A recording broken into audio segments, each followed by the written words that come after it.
Hi, in this session, I'll be talking about cardiac output. Actually, this is an intro before PICO study. First, to understand the basics of cardiac output, then it will be very easy to learn about the PICO very well. So, let's get into the topic cardiac output. What do you mean by cardiac output? Cardiac output means the amount of blood that is pumped in 1 minute, and that is calculated by heart rate multiplied with stroke volume.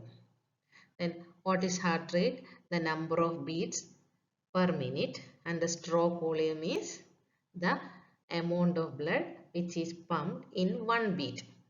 Again, cardiac output means amount of blood which is pumped in 1 minute. The amount of blood which is pumped in 1 minute, and the heart rate is the number of beats per minute, and the stroke volume is the volume of blood, the amount of blood that is pumped in one beat. Okay, that is stroke volume. Okay, stroke volume SV. So in one stroke, the amount of volume which is pumped, one stroke, or in one beat, the amount of volume which is pumped by the heart, that is stroke volume. So now we know what is cardiac output, what is stroke volume. So we will see how the cardiac output will get 5 liters. This is approximate.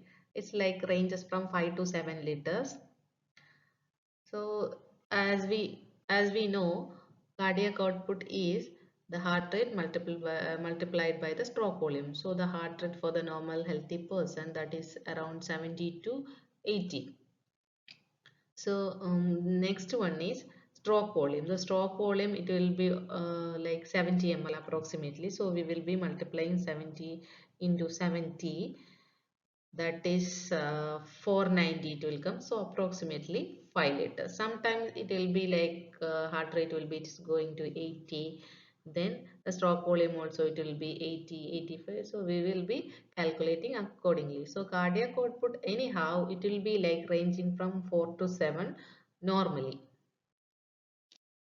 So here is the equation: cardiac output equals heart rate into stroke volume. This we already know this session. Then it is influenced by EDV and ESV. What is EDV and what is ESV? EDV means end diastolic volume. Then ESV means end systolic volume. So the difference between end diastolic volume and the end systolic volume, then we will get stroke volume. Okay. So we will see what is end diastolic volume. So this is the diagram of the heart. Before I said the cardiac output is equal to heart rate into stroke volume. So stroke volume means the amount of blood ejected in one beat. So that is the stroke volume. That is the difference between the end diastolic volume and the end systolic volume. Okay. So let's see, if I'm talking here any term systole. Systole means the heart contract or the contraction. Okay, in this complete session, if I am talking, the systole means the heart contracts or the contraction of the heart. Okay, if I am talking the term diastole, that means heart relaxed. Okay, so we are going to see what is end diastolic volume. Okay, at the end of the relaxation of the heart, at the end of the relaxation of the heart, the maximum amount of blood which is present in the heart, that is known as end diastolic volume. End diastolic volume, EDV, end diastolic volume. At the maximum relaxation of the heart, the point in which the heart relaxes maximum, that time inside the heart there will be maximum amount of blood. At the end of the diastole, the amount of blood which is present inside the heart, that is known as end diastolic volume. Okay, when the heart is in the diastole, means the heart is relaxed. So when the heart is relaxed, that time heart can accommodate the more amount of blood. Okay, that amount of blood, that is called end diastolic volume. Next, we will see what is end systolic volume. Okay, end systolic volume means the amount of blood that is present in the heart at the end of the systole. That is known as end systolic volume. Okay, see this diagram. Just see this arrow.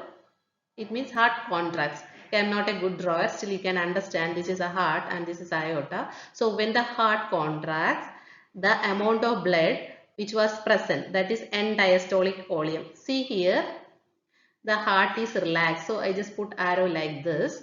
So heart relax and that is the maximum amount of blood here. Okay, this was there, and when heart contracts, okay, during the contraction, the blood which was inside, it pumps out. Okay, it pumps to the aorta. That time what is remaining inside, that is the residual volume inside the heart, that is known as end systolic volume. Means at the end of the systole, at the end of the contraction of the heart, what is left inside, that is known as end systolic volume.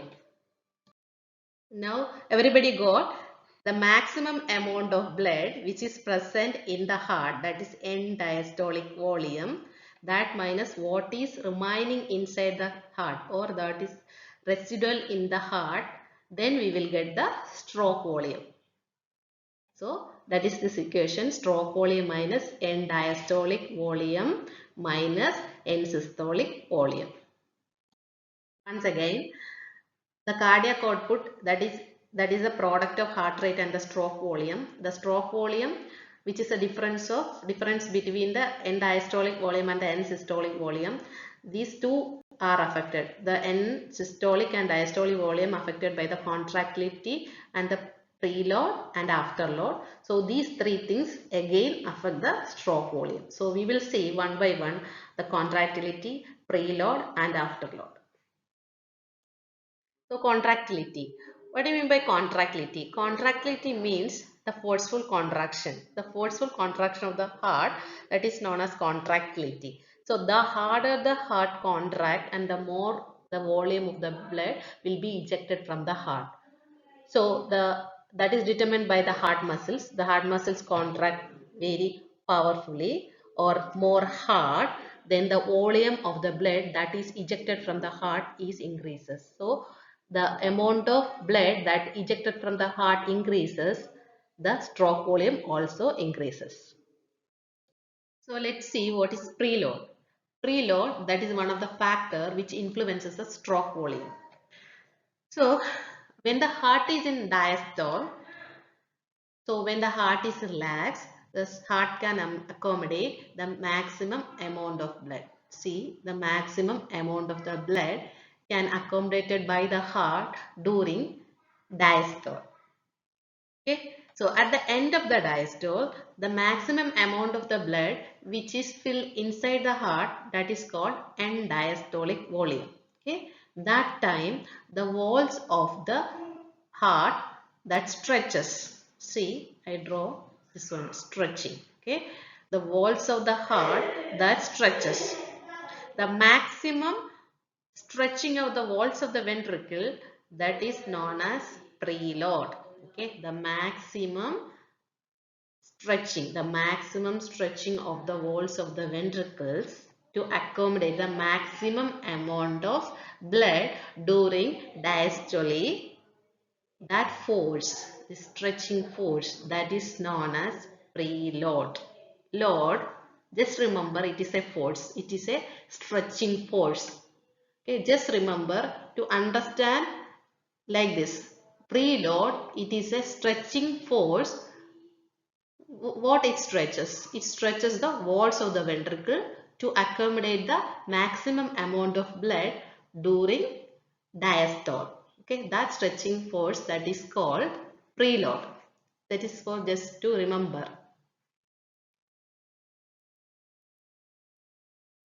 I told during the relaxation, the heart can accommodate the maximum amount of the blood and the heart is relaxed, and that time there will be a stretching, that is called preload. Okay, the maximum is the stretch and the maximum will be the contraction. So the maximum amount of blood that can be ejected. So stroke volume increases. That's how cardiac output also increases. Okay, again, so the maximum will be the stretch, and that time if the stretch will be maximum and the maximum amount of blood that can also ejected from the heart, and that's how stroke volume and the cardiac output increases. That is called Frank-Starling mechanism. So the Frank-Starling mechanism states that the more will be the stretch and the more will be the contraction and the more will be the amount of the blood ejected. So let's see what is afterload. What is afterload? Afterload is the amount of force which need to overcome the resistance of the blood vessel to eject the blood. Okay. So the blood is ejecting from the right ventricle from here to here. This is the pulmonary artery which goes to the lungs for the gaseous exchange. Okay, that is pulmonary circulation. Here see, this is the I said this is a pulmonary artery. Here there is a resistance that is called pulmonary vascular resistance. Okay, the same way you can see from the left ventricle which pumps to the aorta. This is the red color, this is the aorta. There is one resistance that is called systemic vascular resistance because this is supplying the blood to the systemic circulation. So for systole, okay, for the systole, the ventricle need to contract to overcome these resistance. So a force should be produced to overcome this resistance. Then only blood can eject. That force that is known as afterload. Okay, the force which is produced against this resistance to eject the blood, that is called afterload. If we see the vasculature or the vascular system, there will be some resistance. Okay, that is normal. That is to maintain. Okay, the resistance which is needed, that is to maintain the blood flow. Okay, so for everybody there will be systemic vascular resistance and the pulmonary vascular resistance. That is normal. Okay, now I'm talking what happens. This is increased. Okay, the resistance is increased here. Okay, let's see if the resistance increase in the systemic vascular circulation. So, or what happen if the systemic vascular resistance increased here. Okay, so how it can be increased? Okay, if this increase because of any aneurysm here in the aorta, or like any, what you can say, like any plaque formation or any stenosis. So that time the resistance that is increased here in the aorta. What happens if the resistance is increased? From the left ventricle, the blood to need to pump to the aorta. So here some force is produced. Okay, so this force need to overcome this resistance. That is called afterload. If the resistance is more, the force should be more to overcome this. That's how this afterload increases. Okay, there will be afterload increases in this case. If in case of any stenosis, any occlusion or any plaque formation in the artery. As we get older, all this happening in our vasculature, in the vascular system. Okay, so the SVR increases, then more force needed to pump, then afterload increases. Okay. As I said, this afterload increases the contraction, that is the force here. This also increases. So this ventricle need to contract more and more to eject the blood. So the contraction increases. What happens if the contraction increases? So as we know, the heart has a muscle wall. So what happens if we exert more pressure on the muscles? Okay, let's see an example. Like if you are going to the gym, then to tighten our muscles, right? So for that we are exerting more and more pressure, and we are exerting some forces. By the time, after a long time exerting more pressure over the muscles, it get harder, stronger, and thicker. Okay, the same mechanism happens here also. Due to the contraction, continuous contraction, more that forceful contraction, because of the SVR increases, the walls of the heart, okay, it creates another additional layer here that become harder, stronger, and thicker. See, like this. There will be additional layer form here.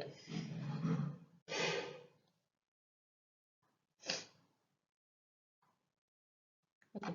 So if there is an additional layer like this, the heart needs to supply the oxygen and blood to this layer also. So the oxygen and the blood supply, the demand increases because of the formation of this layer. As the days goes, this resistance increases, the contraction increases, this wall get thicken and thicken, thicken, and the contraction, the force here, it gets slow. Okay, so the heart cannot contract properly. So what happens?